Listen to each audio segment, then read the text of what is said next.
Talk about Dr. Mike. And Dr. Mike, the jiu-jitsu guy, bodybuilder, roided up to the gills.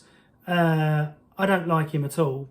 And the reason why I don't like him is because he's talking a lot of crap. He put a video up of somebody balancing on a Swiss ball on their knees and pressing kettlebells upside down. Dr. Mike, try it before you slate it. Try it before you slate it, okay? Then he said that stretching is really pointless. I've been working with clients for over 26 years and working on my own body as well. And I can tell you 100,000% that stretching does work, but it only works when you've had an orthopedic assessment and you're stretching what is tight. You don't stretch what's long and weak. You strengthen what's long and weak and shorten it if you can. Does that make sense with strength and conditioning? So I don't understand why a doctor is bragging about he's getting anxiety, he's getting angry, he wants to punch people on anabolic steroids. Why would he be promoting that? It's just absolutely mad. Maybe it's midget madness because he's only about 5'6". And I find that midgets, the guys that are short, have a massive ego, but they're fucking tiny, can't lift fuck all, and obviously resort to taking steroids because they don't understand the full potential of gaining muscle naturally. Okay? During COVID, I went down to 11 stone. I'm now back up to 15.5 stone because I done the Charles Poliquin method of taking BCAAs. I was taking a protein supplement for a little while, lots of fish oil, but doing the Charles Poliquin method and training hard in which to get my muscle mass back. I don't want to be 18 stone. I don't want to be 20 stone because if I go much heavier, I look like a fucking panda that's eating loads of nuts, like your cheek comes out. And if you look at Dr. Mike, he's not even ripped. You see some pictures of him ripped and then you see other pictures of him, he's a big fat bloater. So the thing that annoys me is that a lot of these doctors and scientists are talking shit just to get clicks. And it's not real valid stuff. Does that make sense? And I saw his course flash up on Instagram, $258. I wouldn't fucking pay him 1 penny for the advice he would give me. Does that make sense? And I'm sure if Charles Poliquin was alive, they'd probably like each other because I think he's Russian, he likes doing jiu-jitsu, and he likes taking anabolic steroids. Now, my argument with anabolic steroids, if you're taking anabolic steroids, your whole training is completely different. And what I mean by that is Arnold bragged that he trained 5 hours a day. Yeah, but that was because he was on speed, cocaine and ephedrine and other drugs to help him to train. Does that make sense? And this is what really fucking hacks me off, is that the natural athlete can't train like a steroid guy. There's one thing that Dr. Mike does say, sleep is going to help you to grow. Sleep is going to help your body to get better and healthier. And my mate, he's up at 4 o'clock every fucking morning. Why the fuck would you want to get up at 4 o'clock in the morning unless you're got some health issue that's making you wake up at that time? And normally, if you're waking up at 4 o'clock in the morning, that's the liver and lung cycle in Chinese mythology. But my mate doesn't believe in any of this stuff, which is crazy to me because the holistic stuff that I've done with my clients has helped me get them out of pain every time without making the program extreme. So when a client comes to me, I evaluate everything. So I do 150 assessments in over a 4-hour period. And then I do a diet and lifestyle assessment, which takes 10 days. Then I've read 1,000 books and done lots and lots of courses. So that gives me much more in-depth knowledge in which to get somebody out of pain. And normally somebody that's in pain, it could be a muscle issue, it could be a fascia issue, it could be a detoxification issue, It could be a mental, emotional issue. It can be a physical alignment issue. So there's many areas that good trainers will look at, not just one area only. Or you've got bad posture, so we'll correct the posture and that's going to get rid of the pain. No, that's completely wrong. Oh, you've got a weak core, we'll strengthen your core and that will get rid of the pain. Well, that's completely wrong as well. So it's totally individualized for that individual person. So when Dr. Mike slagged off the Swiss ball thing, that pissed me off. Then he said, oh, flexibility doesn't really work. And now he's saying you don't have to train hard all the time in which to get size. Now, if you're training naturally and you're in your first, say, 3 to 6 months, you will grow and get some awesome gains. But then after that, you're going to plateau. So then you need to change things in which to get your gains going up. Now, when I first started training, I weighed 10 or 11 stone. 10 or 11. And it's taken me all these years in which to get up to 15 and a half, drug-free. Does that make sense? Now, I said to my mate that if we both did steroids, I'd probably be 21 stone and he would probably be, well, he's 2 stone wet at the moment. He'd probably be 3 stone wet after that. Does that make sense? But he would gain some size because he trains fucking hard.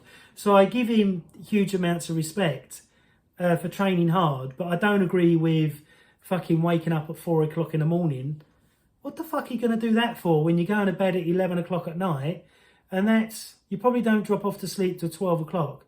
So you're getting 4 hours sleep.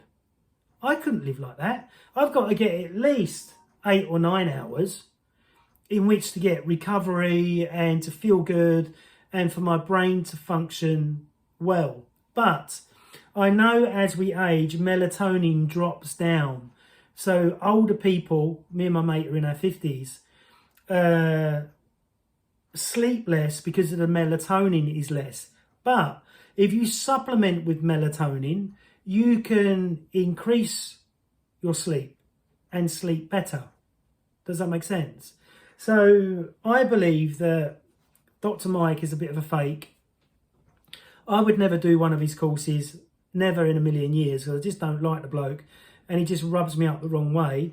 Some of the stuff I agree with, but it's all over the place, the stuff that he's talking about. And if you talk to most doctors, they don't know anything about training. And with him taking shitloads of juice, and he was on the CEO's podcast, and I commented on that as well. Why is the CEO allowing him on there when all he's going to talk about is drugs and training? It's completely wrong. Come on. People die when they take anabolic steroids. People ruin their fucking lives and their health just to have bigger arms. Is it really fucking worth it? And like I said to my mate, we was having a good chat and we wind each other up anyway. We have a bit of banter with each other, which is great.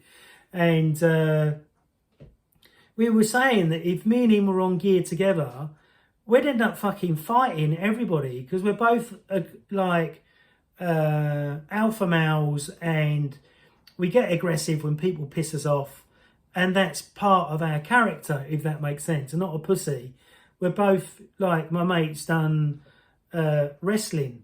Gay wrestling, I think. No, no, it's not gay wrestling. Sorry, it's proper wrestling. But I said it was gay wrestling because he likes wrestling men. This is a bit of banter we have with each other. He's probably bound to see this video and comment, which would be great. But me and him, I keep saying to him, me and him should do a podcast because it would be so funny. Because he's very not woo-woo, I'm really woo-woo. He's not into anything holistic and I'm into everything holistic. Does that make sense? Even though I still train hard like a motherfucker. And we were talking about, pictures of Dr. Mike getting protein powder, not even putting it in water and just chucking it down the mouth. So what that will do, that will dehydrate him and that will cause his poo to be really compacted and hard. So the guy's just a complete twat, in my opinion. Please comment down below if you think I'm completely wrong, that Dr. Mike is not a twat. I think he's a twat. I don't like him. My mate went to see him, and when I started slagging him off, my mate was getting really irate, which was quite funny. And he tried to wind me up about my guru, which is Paul Check. And I just say to him, well, my guru's not dead like your guru. And his guru was Charles Harlequin, who I highly respect. And I've got nearly all of his books here. But I chose to go down the Check route. He went down the Harlequin route and done Peter Twisty or whatever. I could see that stuff wasn't really good, and he's gone bankrupt now. But Paul is still going. Paul is still there, and at 63 years old, he's still in phenomenal shape. So really walking his talk, and I love that he's walking his talk. So I hope you've enjoyed this video. Please subscribe there or there, and please comment. Tell me if I'm wrong about Dr. Mike. But remember, when you're juicing up, training is completely different. If you don't do ligament and tendon training, like Arnold did in the early 60s and 70s, he done that to do tendon building. So when he did start lifting much heavier, when he went on a heavier cycle, he didn't get the injuries that, what's his name? The world's fake strongest man did. He ripped his pec, then he ripped his tricep. I can see his face, but can't remember his name. But never mind, I'm not going to promote him on my YouTube channel. So let me know what you think about Dr. Mike. I don't like him. I think he's a bit of a fake. Now, if he come off his cycle or stop taking steroids, he'd get really fat. He's a bit fat anyway. He wouldn't have the aggression that he's having when he's training. But really and truly, oh, he's using a fucking leg press. What a tosser. But really and truly, I've trained in some hardcore gyms. I used to train in Progress House in Southend. And that was owned by an ex-tennis pro. And lots of the guys are on gear there. And they was all weak. They was massive, but they were weak. They wasn't that strong. And then I trained... So I trained at Progress House. I trained in Wanstead Park, which was Wag Bennett's gym. Wag Bennett's gym was fucking brilliant. Had big hardcore bodybuilders everywhere, so it was really good motivation. And Arnold used to train there, and I showered in the same shower as Arnold. I know that sounds a bit weird, but when you're showering and training where your hero used to train, he's not my hero anymore, but he was a big hero when I was pushing myself to gain size and get stronger from 11 stone upwards. And I've trained at Muscle Works as well. I've trained in gyms in California. So I'm not new to the big mass monsters that are juicing up every day or once a week or once every couple of weeks. But they all end up dying early. If you look at Lou Ferrigno, who I met back in the 90s when he was in Essex doing a sci-fi day, he was fucking ginormous. But he had long stretch marks down his forearms and down his biceps. It didn't look very nice. But that's what happens when you start cheating on your hormonal system. And one thing, is The Rock natural? So The Rock's the same age as me. He's probably 6'5", probably a good 18, 19 stone of cut, ripped muscle. He's not natural neither, but he hasn't come out publicly. But they all keep talking about it because they want to know, oh, is he on gear so he can... I think really they want to get justification that it's all right. So I knew somebody that hid it from his family, and when his family found out, he was named and shamed type thing, but then went back on it and lied about it again. Do you know what I mean? So I don't trust these guys, none of them. The ones that are taking gear, yeah, they're big while they're taking it, but as soon as they come off or they get sick or they die, then they can't train anymore.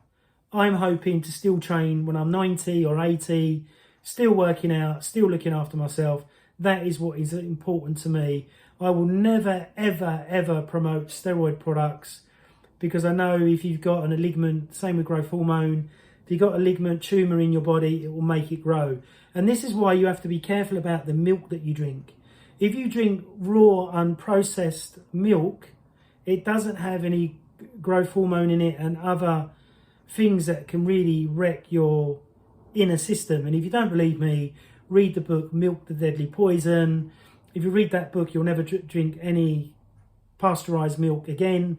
And bodybuilders are drinking shitloads of it, in which to get their protein intake higher, when it's been proven you don't really have to increase it that much if you're having, you know, a couple of eggs a day, some chicken or turkey or beef or lamb, and you're getting your protein intake from them sources. You don't really need them things.